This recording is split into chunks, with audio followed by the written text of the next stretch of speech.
repeat myself, but if you weren't here at 2 o'clock, my name is Jenny Underkoffler, and I run this youth ensemble called Face the Music. It is all players who are 18 and under, and they play only music by composers who are still alive, which does not seem like a big deal, except when you stop to consider that most of the time when we're growing up learning music, we learn music by composers who are dead. And it would be like if you studied English and you only read literature by people who were dead. You'd sort of be deprived of what it means to be working with arts that have to do with your culture as you're living it now.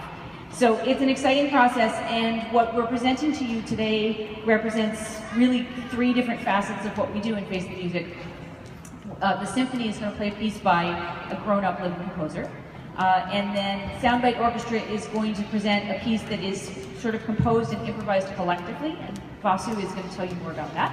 And then we're going to finish up with a set of songs written by a student band that has written and rehearsed their own material.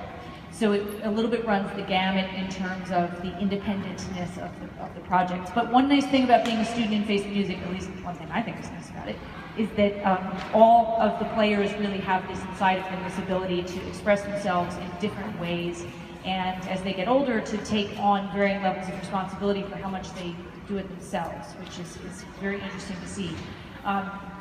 So the first piece that we're doing today, which is Philip Glass and Ravi Shankar's Meetings Along the Edge, and this was part of an album that Philip Glass, in collaboration with Ravi Shankar, the great Indian musician, they put together, I don't forget the year now, but I think it was in the mid-1990s.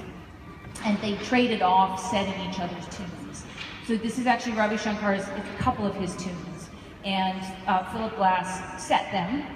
And so you're going to hear a number of different rhythmic grooves and then a couple of different ragas. You'll hear one, and then you'll hear another one, and then he combines the 2 of them. And one of the reasons that I picked the piece for Symphony to Learn, other than just liking it, because I like to do music that I like to listen to, is that it works with the idea of different rhythmic groupings. Most of the time when kids study music, they study music that falls into a couple of really basic rhythmic patterns, because a lot of Western music just does, into groups of 3, groups of 4. This does a lot of shifting groups of 3 and 4, so there are a lot of 7s, and uneven numbers of repeats, and you're not going to feel it too much because it all feels like it's kind of a funky groove, but it's actually rather difficult to play, and it means that everyone is very interconnected in terms of feeling that constant 8th note pulse.